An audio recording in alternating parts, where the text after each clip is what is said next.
so in our time today, we want to discuss very briefly, we want to talk about who we are, we want to talk about the business model, revenue, and the revenue stream. Some of the big companies that we are using every day, they use their products every day, such as Facebook, Google, Uber. What business, what revenue models are they active? I am the lead consultant of Seedway. Seedway is process improvement solution provider. We focus on process consulting, automation solutions, and learning online softwares, a lot of online solutions. We have a number of mobile apps that we have developed as a company.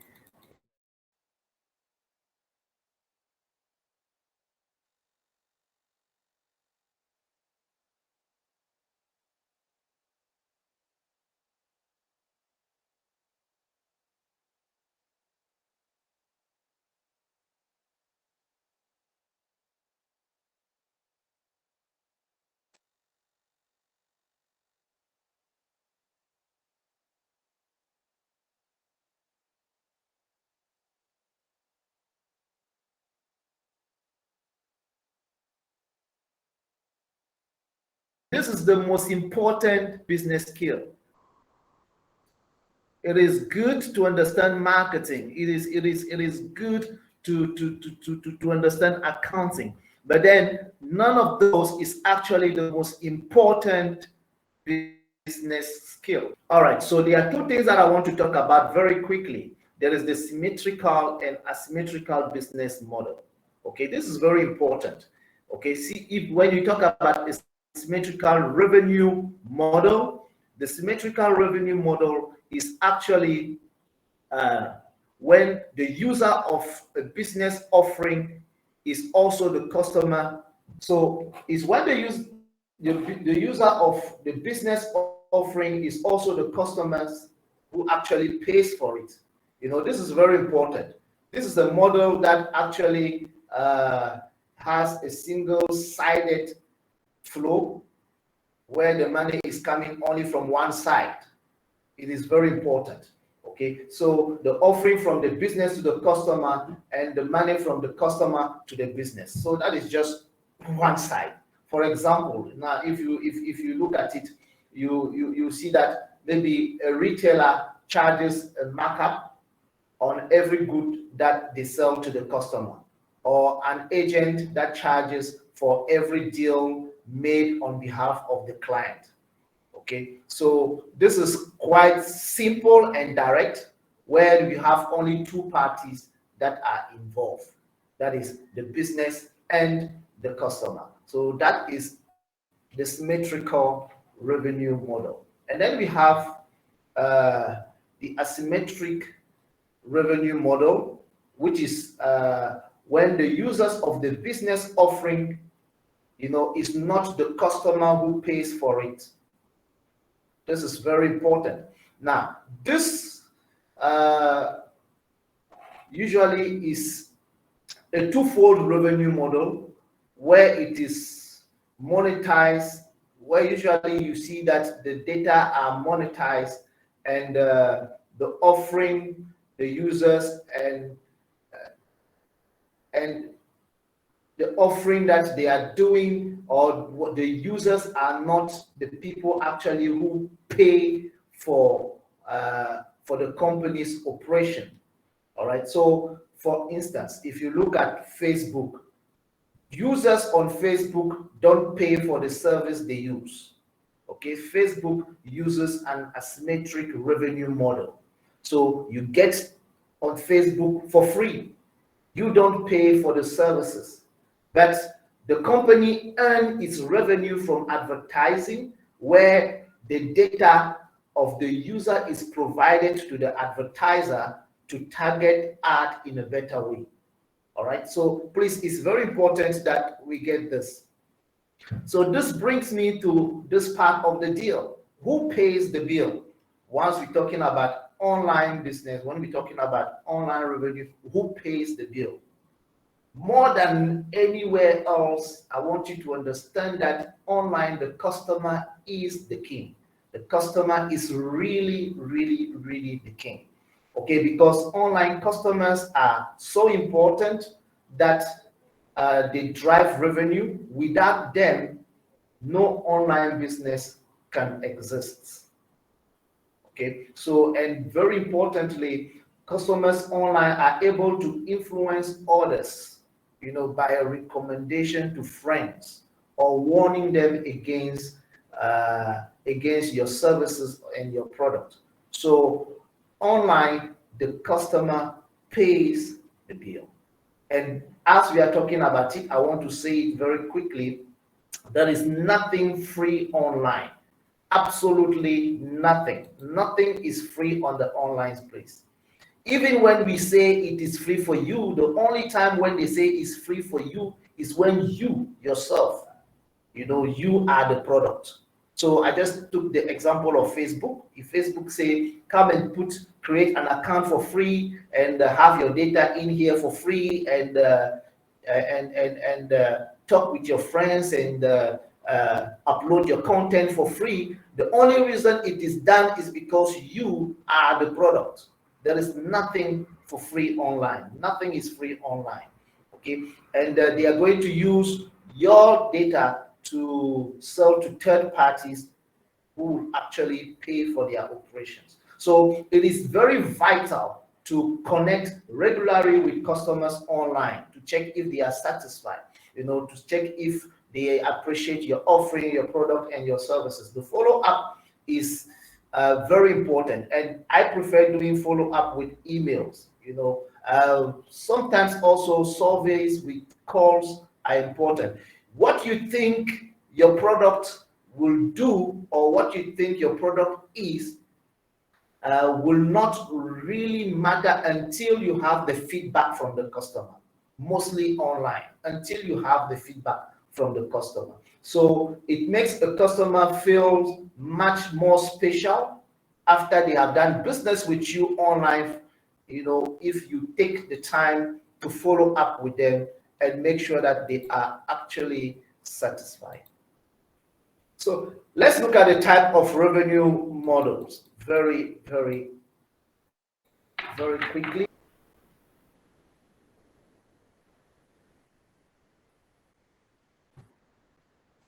Okay, so let's look at the type of revenue, the type of revenue models that we want to discuss today. The first one is ad-supported revenue model. Usually, this is adopted by media houses and information providers, which earn money by including advertisement in the content that they provide. The revenue model is widespread. This revenue model actually is widespread in both offline and online businesses. And company makes money by charging the advertiser, for a small space, and maybe by 1,000 impressions or per click on the advertisement. This is very simple. This is a low-hanging fruit. Anybody can start creating content online today and start, a revenue ad-supported model. Okay, this is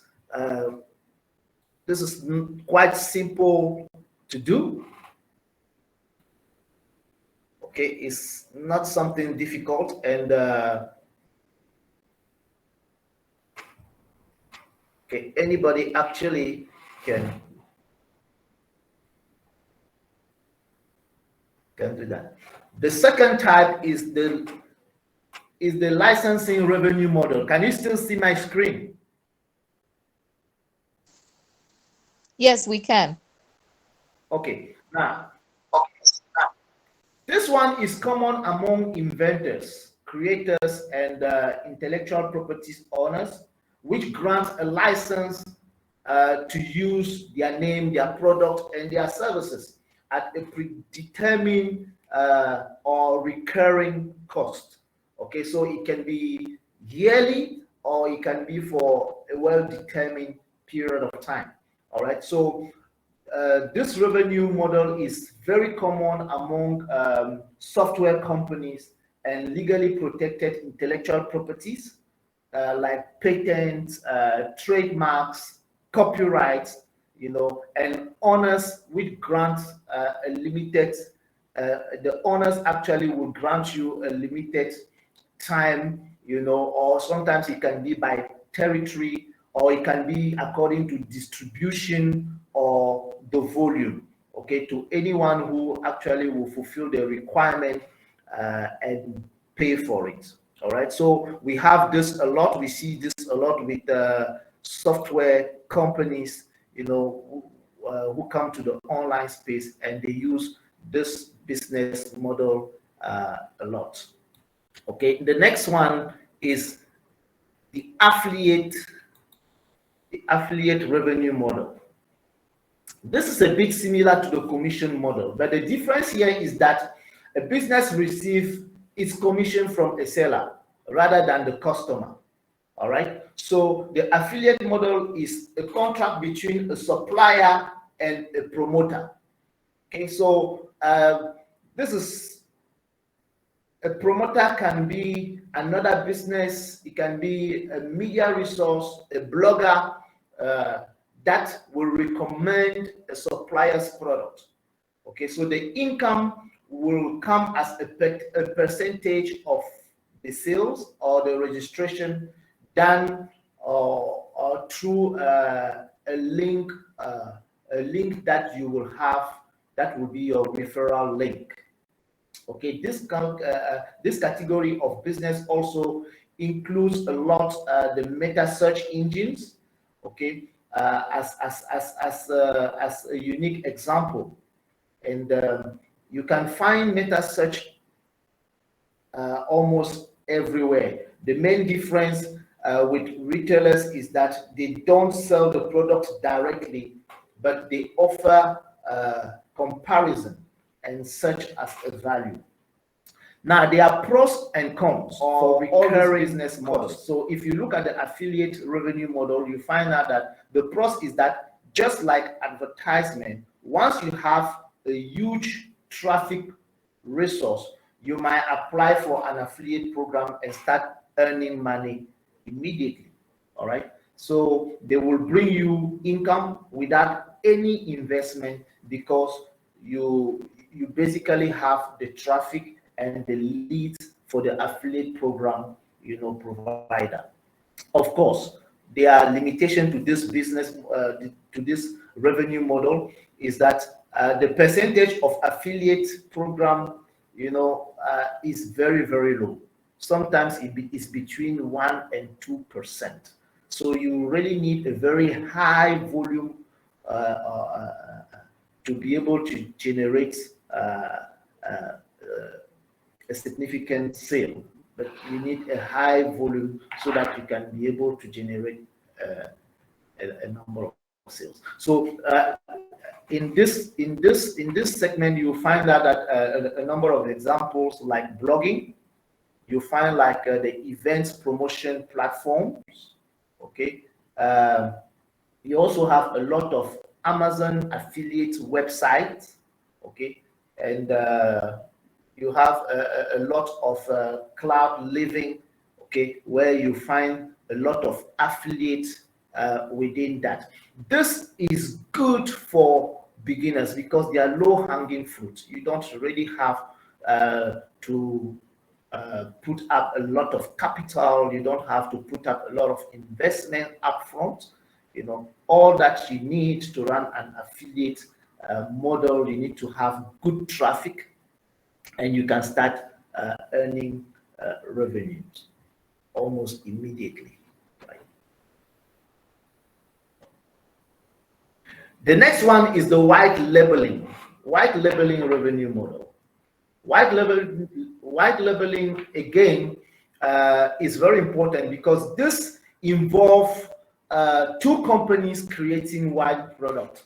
This is a very powerful business model, okay, because I remember back in 2010, I met somebody in Kolkata, and at that time, we didn't have, our level of technology was still very, very, very low. Okay, so we were just starting out there, and we met with this guy, and they will virtually build a whole product for us. Okay, and the only thing that we will have to do is to put our name on it. Okay, so they were able to take us to a whole new dimension of operation. Okay, because they will build a product that will meet all the international standards for us, and the only thing that we have to do is to tell them a few make a few specification, a few customization here and there according to our market and what we want, you know, and the only thing that we will do is to put our name on it. So this is very powerful, where you don't have to be very tech savvy, you don't have to have all the know-how yourself, and this involves two companies coming together to create one product. Okay, so one company manufactures the product, then the brand repackage the product as their own. Okay, so somebody will manufacture the product, and please, you don't need to reinvent the wheel. Please listen very carefully. As you are starting, look for what is already available out there, okay, and find out how you can take advantage of it. It makes no sense to sit up for 3 months trying to build a code that is lying somewhere out there, sometimes even for just a few dollars or even for free. Okay, so it makes absolutely no sense. Okay, so find out what you want to do, investigate the market, find out what is available out there, okay, and how you can take advantage of that. Again, when we talk about white label product, you have to understand that the distribution is wholly controlled by the brand owner. So when you put your brand on it, the entire distribution is wholly controlled by you. You take charge of the entire distribution. What are the pros of such a business model? Okay, the brand will be better prepared to expand their market share through white labeling, because immediately you'll be able to produce large number of products at very low cost sometimes, and sometimes also come up with high quality or meet standards that are far above your current know-how or technical capacity. But the cons of such revenue model is that white labeling requires an existing brand presence. So you don't begin with white labeling. If you don't have already an existing brand presence out there, you don't start by going to Turkey or Dubai and asking somebody to manufacture 20 containers of shirts where you are going to put your name on it and nobody knows you. All right, so white labeling actually requires that you have already an existing brand presence, okay, and an entire strategy, because here the entire strategy hinges on the popularity of the brand. And if the brand is not popular, if nobody knows you, the whole white labeling strategy will be ineffective. Okay. The next model that I want us to look at is the freemium. The freemium revenue model. This is a marketing tactic where software as a service company offers both a free and a paid version of their products. This is very powerful. Okay, some of the most famous freemium practitioners include Dropbox, Spotify, Evernote, Candy Crush. Okay,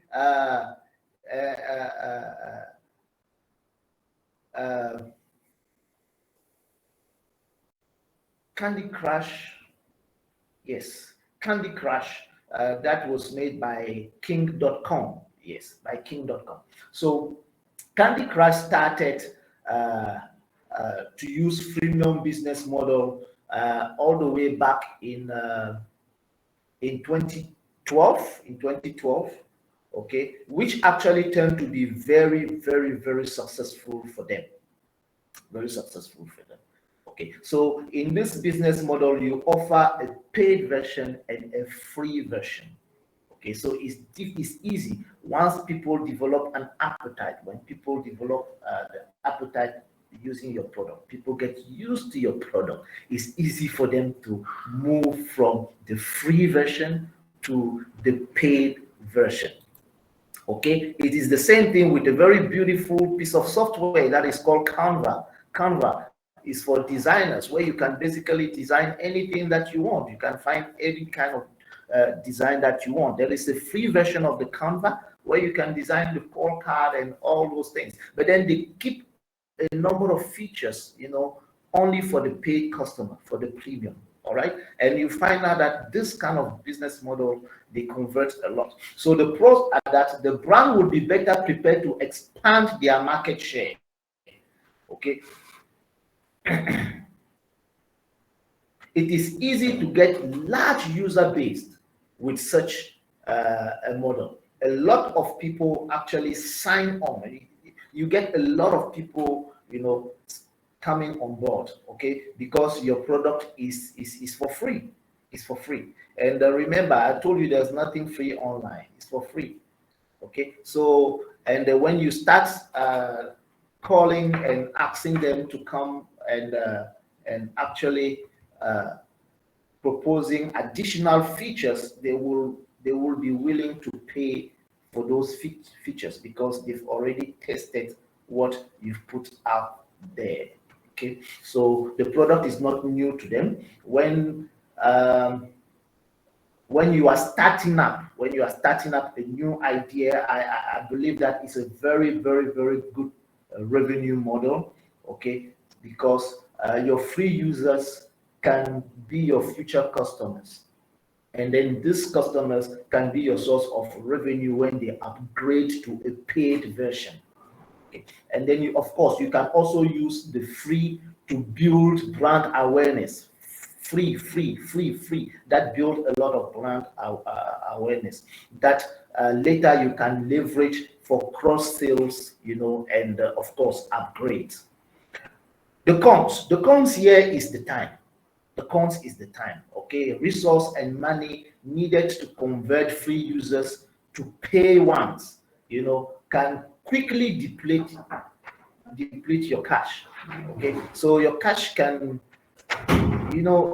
sometimes it will take time. It will require time. Okay, to convert the visitors and the free users to paid customers. And if you don't do that properly, okay, all your resources and the money can be depleted very, very, very fast. So you need to find the right balance. You need to find the right balance between spending and acquiring the new customers. All right. Okay, so the next model is what we call the subscription-based revenue model. The subscription-based revenue model. The subscription-based revenue model. Okay, here, this is a very great example of recurring revenue strategy. This is actually where the good money is being made online. Okay, it's difficult to have a good subscription base, but if you are able to do that, is where you make a lot of money even when you sleep. All right, so this makes a lot of people successful. This is common among the software as a product, the SaaS, entertainment service, online hosting companies like Netflix, okay, like YouTube, and where they provide the service for a predetermined period of time. Okay. And then the next one,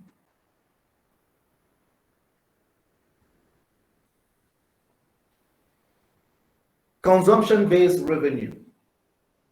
This also is known as pay as you go. Pay as you go. Okay, pay as you go, where it is usage-based pricing. It comes here. The customer pay no more, no less than what he actually consumed. And in contrast to subscriptions models, the consumption-based pricing is on the fast track becoming the pricing model of choice for many businesses. Okay, because here the customer knows what he consumed and he pays exactly for that. And in contrast to the subscription-based, the subscription, once you have subscribed, either you have used or you didn't, the subscription is running for the predetermined time. But with a consumption based, you pay for what you consume. Pay for what you consume. Okay. And the pros here is that this enables the business to grow faster with price points that are very attractive to a large customer base. But the cons is that the base price, the consumption-based pricing is self-explanatory. So it lets the users control how much of the service they actually want, and so how much they want to use. Okay, so it can be very tight on you and your bottom line. Okay, because they know exactly, they control the consumption, and they decide when they want to go further or not. The next one is commission-based. Commission-based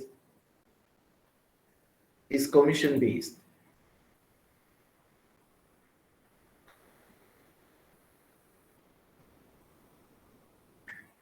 So with a commission-based, is this is one of the most common ways business make money today. Okay, the commission is a sum of money, the retailer add to the cost of a product or a service. So the commission can be assigned as sometimes a flat rate. Okay, it can be a percentage, or it can be a tied commission. So this is what marketplaces utilize the most. Okay, so the commission may be charged per marketplace or per transactions. Okay, so in this category, you find that businesses connect their service providers or renters with the consumers. So you can have in this category a lot of ride-hailing companies, the food delivery companies, and the accommodation, companies. Here you find out we have companies like Booking.com. Here you find companies like Airbnb. Okay, you find companies here like Uber, Lyft, Ticketmasters, Priceline, Upwork. Okay, you find if you're in Ghana, you find the likes of Jumia, Gigi. That is the marketplaces that are in our environment, and this is the model. This is the model they are using. The hidden revenue model. The hidden revenue model. I particularly love this very much because the hidden revenue model is a common strategy for companies that are offering free services on their platform. I told you nothing is free. So when you hear free, know that something is hidden somewhere. Okay, and that is just what it is. Free online. Know that these guys are using what we call a hidden revenue model. Okay, so the goal is to remove the user out of the revenue generation formula. Okay, and however you make your revenue through the users, you are charging third parties rather. Okay, so the user himself, the user of your product, is mostly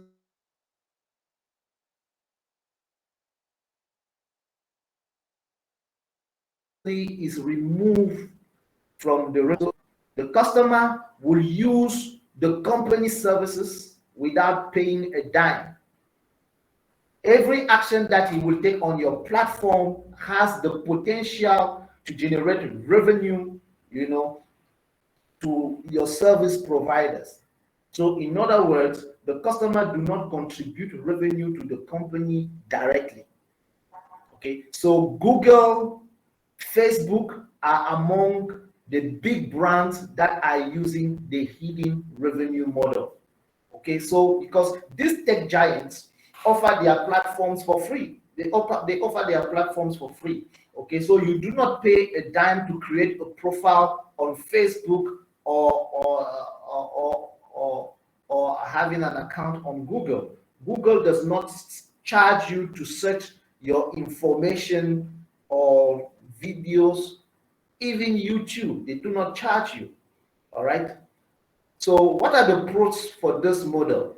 Okay, this model actually enhances revenue generation because the company does not actually rely on the customer to earn income. Okay, I remember just about 3 years ago, I was running a lot of adverts on Facebook. And one day we set up a very big ad and we were excited about the amount of money that we were going to put on that campaign. But it was rejected. It was rejected. And believe that this guy would just reject the ad without looking at the amount of money that we are putting on it, and they were not even bothered very much about the amount of money. Okay, they seem to be very more interested about their policies, and the way they run their platform.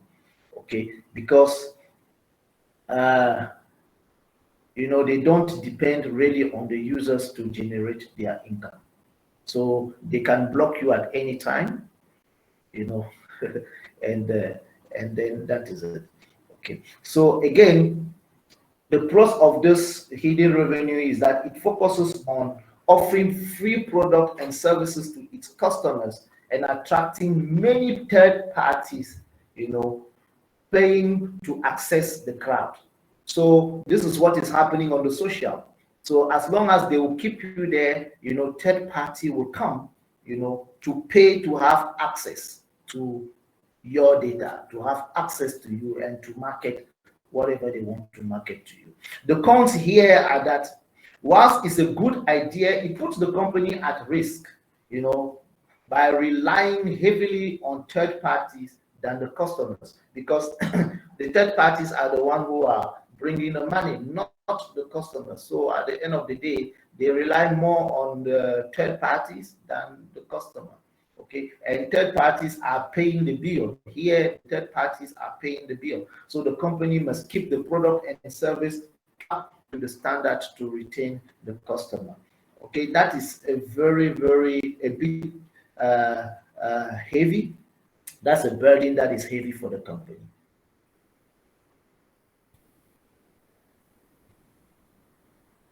Oh, okay. The next one is the razor and blade. The razor and blade revenue model. The razor and blade revenue model is usually for companies that manufacture products or service that go together. Okay, so these are for products and services that go together. So the company usually utilizes this model to decrease the price of one product, which is often the primary product that depends on the other function. Okay, so on the other product, the company make a decent margin to cover the razor's product, lowest price. Here the pros are, for the customer, the razor and blade business model is very beneficial because they don't have to pay high premium on the razor products, which are generally more expensive. So for instance, this is what the telcos will do. Okay, so they sell the SIM card. Okay, so the SIM card and the data, they go together. So these days you have a SIM card as very, very low as in Ghana, I think is what, 1 cedi, 1 cedi, 2 cedis, as low as 2 cedis in Ghana. Okay, but you know they will make up the money in the data and the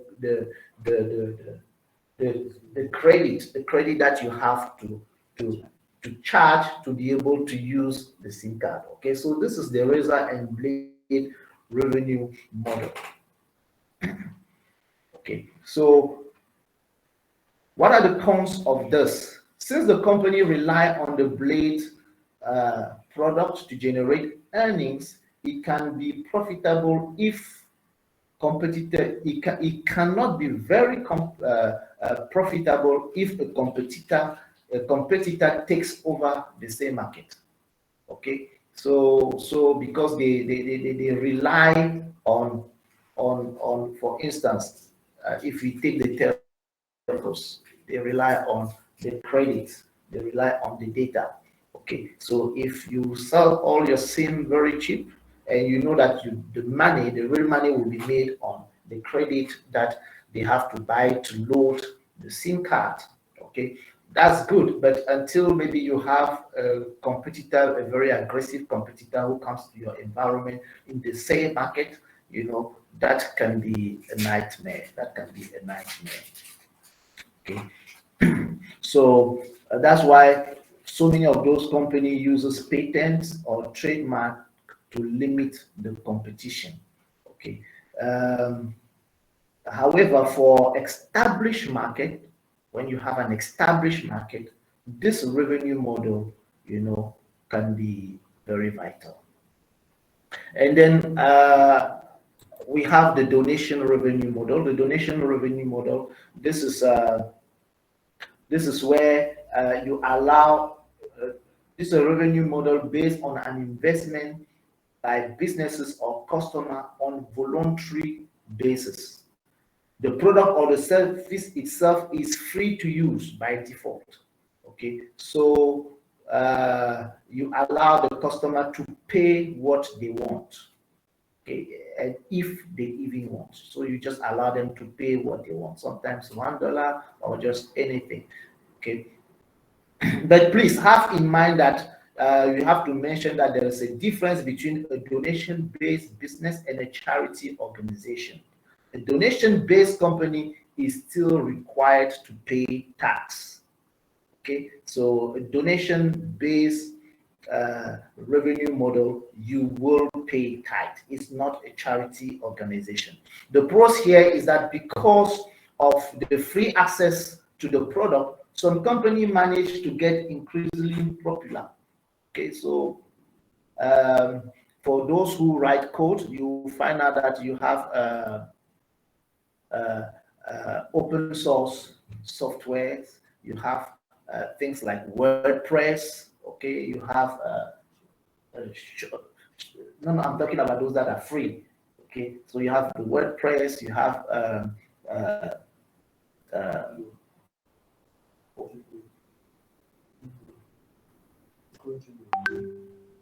okay, Jumbo, is that so?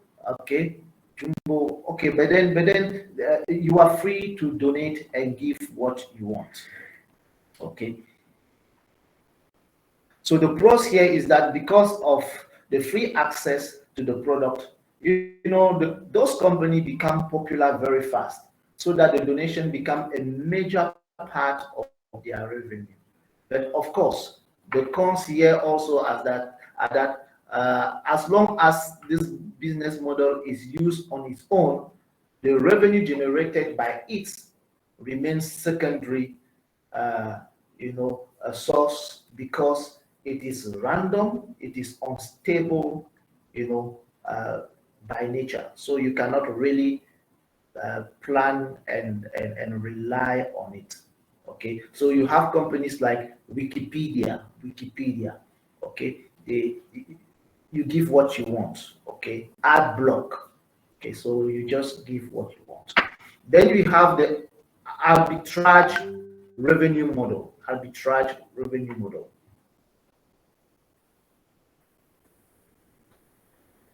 arbitrage revenue model.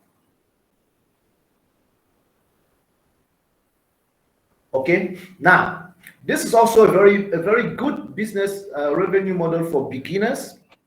Okay, very good revenue models for beginners. I have done arbitrage for a number of years. Okay, those days when Amazon was just very new, this is very good. But then you need to understand and know what you are doing. Okay, because with this model, this model makes the use of the price difference in two markets of the same goods. Okay, so let me explain. So, for instance, if you look at it, Amazon is for mostly or firstly people living in the US who have a lot of disposable income, who has a lot of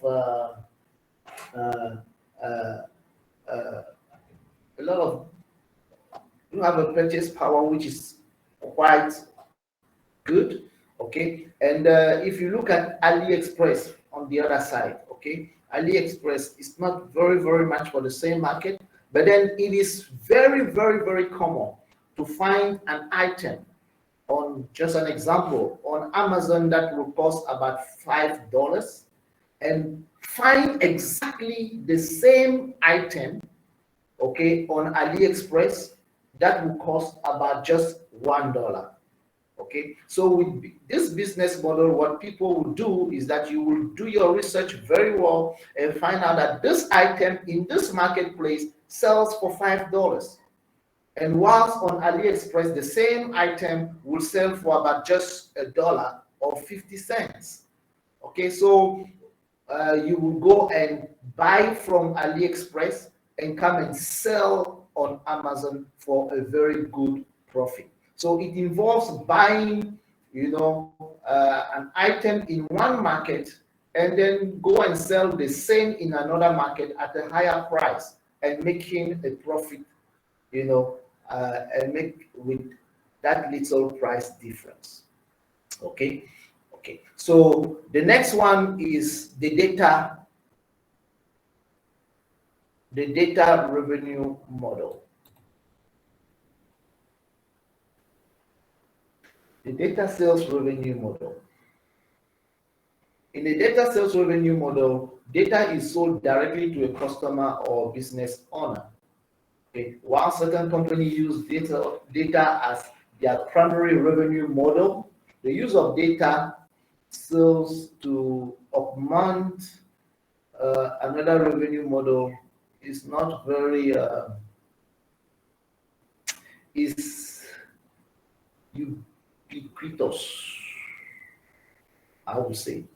Okay, because okay, so for instance, you've heard it that data is gold. Data is gold. Okay, so for instance, let me show you what I mean. So a manufacturing company is bringing a new TV to maybe my environment in Ghana. Okay, and then they are going to bring this product, this TV product. Okay, they want to manufacture this TV product for Ghanaians. Okay, at a specific location with a certain number of copies. So let's say they are going to print maybe, let's say, 800,000 copies for that product, or they're going to manufacture, or let's say 8 million copies for that product. Okay, that's a lot. Okay, so but they want to make sure that they know what they need, or as part of their R&D, they need to know what the people of my environment they need. So mostly the social companies, they will ask them a number of questions, and then they will find they will determine exactly the segment that they are looking at, the profile of the people that they are looking at, and then they are going to run through their conversation on those social platforms for a certain period of time and find out that the kind of words and their synonyms that they are using most. So for instance, you will find out that maybe in our environment, words that are used the most are words like maybe curved, just an example, or maybe a word like sleek, just an example. So you see, these are the data that they are going to buy to, they are going to sell to those R&D organization. So when those companies are doing the manufacturing for my environment or our environment, okay, they are going to bring maybe a TV that is curved, okay, that is curved, or they are going to manufacture a car for our environment that is sleek. All right. So when you look at the TV that is curved, as if it is coming straight from your head, okay, and you wonder how did they manage to do that? Okay, so they want to make sure that they get in your head and get exactly what you want and bring it to you. Okay, so this way data is very important. It's very important, and that's big business. That's very big business. Okay. The next one is transactional revenue model. Transactional revenue model. This is a model in a classic way where business can earn money. Here, the revenue is generated, directly by selling an item or a service to a customer. Okay, so the customer can be another business. So in that time, we talk about B2B, or it can simply be a customer where we talk about B2C. Okay, and the price or the service here constitutes the production cost and the margin. So you can increase the margins. Increasing the margin, the business will be able to generate more income from the sale. But increasing the margin, okay, that's another topic. Okay, and then the next one is rent or lease revenue model.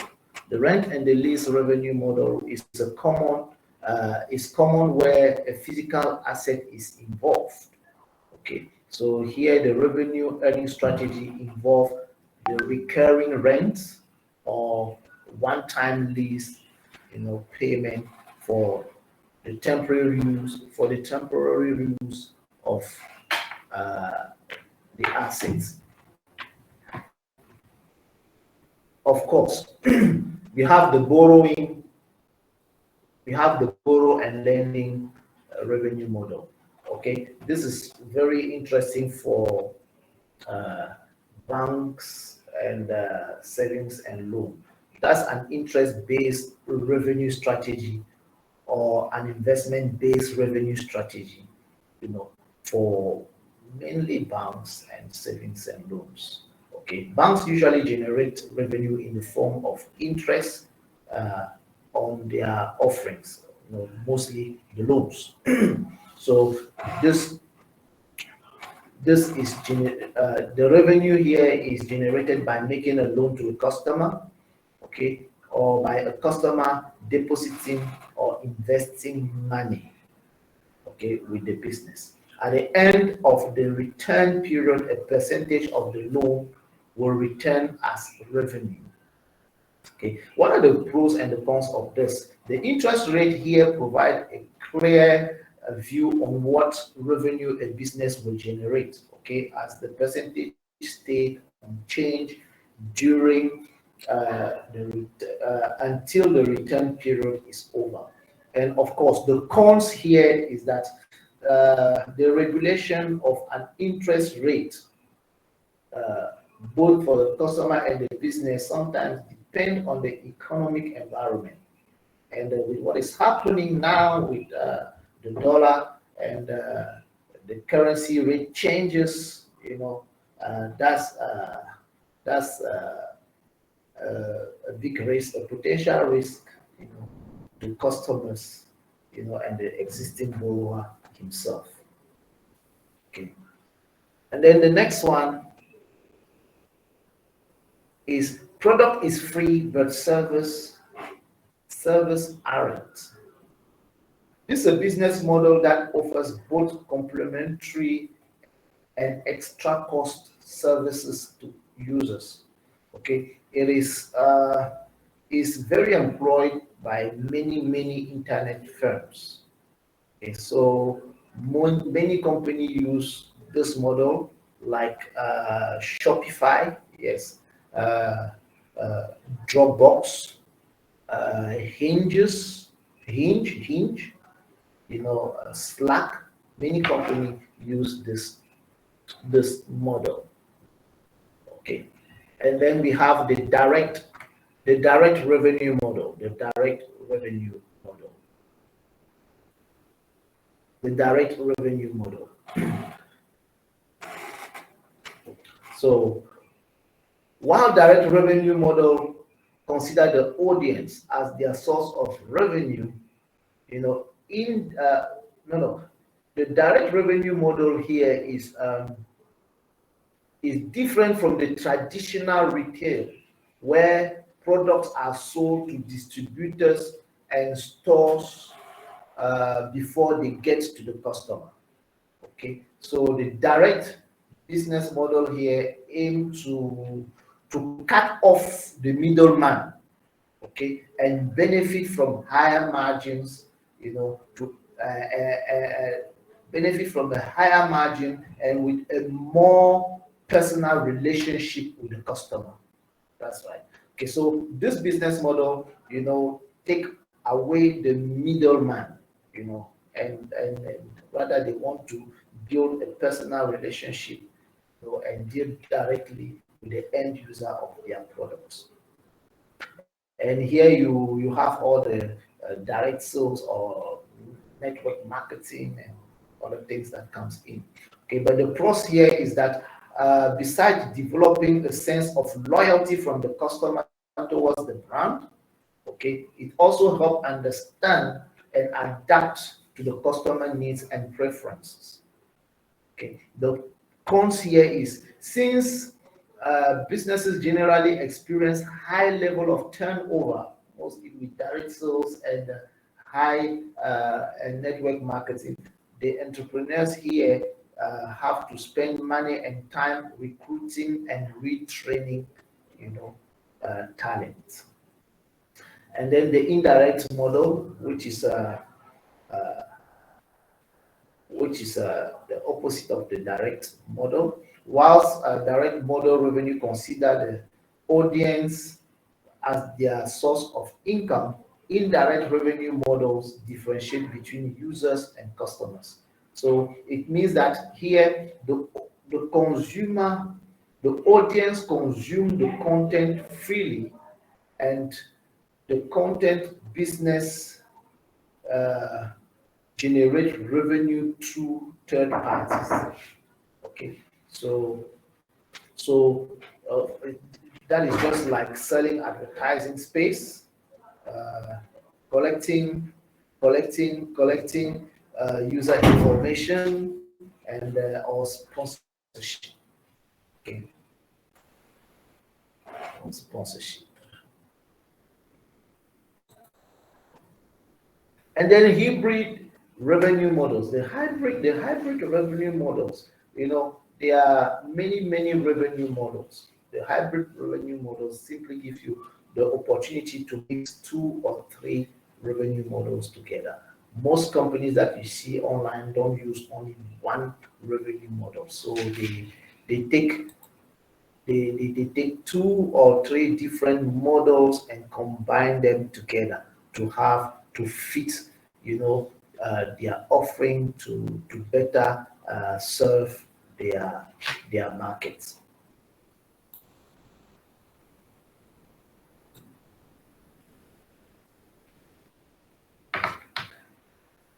And then you have the markup model. Markup is the most common and oldest revenue model seen among the businesses. It involves setting up the selling price of the goods by adding profits and overhead charges to its cost price. So this revenue model is common among retailers, wholesalers. Is basically what we do most here in Ghana, where you buy and then you add your margins to it. So you buy uh, from a manufacturer and add your margins to it. You buy from a retailer, you add your margins to it. So it's basically one of the oldest revenue models. Okay, this revenue model you find a lot of retailers doing that, the wholesalers doing that, and even the middlemen. You find a lot of middlemen here, and they buy the product from the manufacturers and other parties before selling it to others. Actually, guys, listen, here in Accra, we have a very big market where it is easy if you don't understand our place in the culture. It's easy in our big market in Accra, okay, for you to buy something sometimes twice the real price, because what they do is that they go in front of they go to a shop, buy from the shop, and sit right in front of the shop and resell. And sometimes they will sell it twice the price than what is sold inside the shop, and they will just set themselves right in front of the shop, okay, and call everybody who is passing by. Okay, so that is the markup.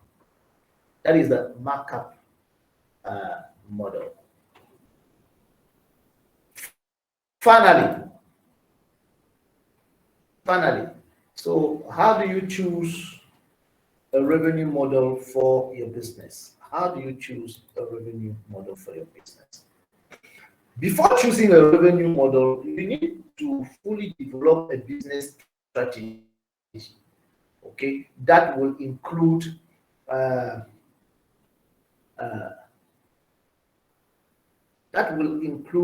a prepared business model with all its key instances. Okay, so I mean that you must take a few steps before you select, the revenue model that you are going to put out there. There are a few steps that you need to consider before you actually do that. Okay, so you need to define your value proposition. Okay, define what your product is, what value it brings to the customer. Okay, very important. Know what exactly your product is, and then what value it brings to the customer. Okay, not all product can be sold. Mostly online, not all products can be sold. Okay, so sometimes, as I said, some of them has to go through a freemium revenue model. And again, remember, when you upgrade your WinRAR to a full license, it's not just everything that online can be sold. Okay. The second thing that you need to do, you need to explore the market state and the customer group. Okay. This is very important because know what is available in the market and understand the various group of customers that you are going to serve. Some markets are inclined to purchase just one product. Okay, some market will totally ignore any upgrades that you will make to your product, and even there are other markets that any in-app purchase will be frowned at. Okay, so you need to know exactly.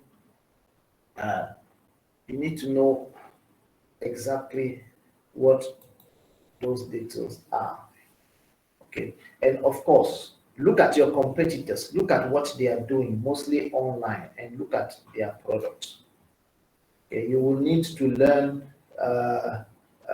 Try to find out the mechanism that they have in place, and try to analyze and and see the revenue stream that they use and how they manage their costs. And if you do that, you will see where are the pitfalls, you will see what you should avoid, and then you will see, very importantly, what you need to do.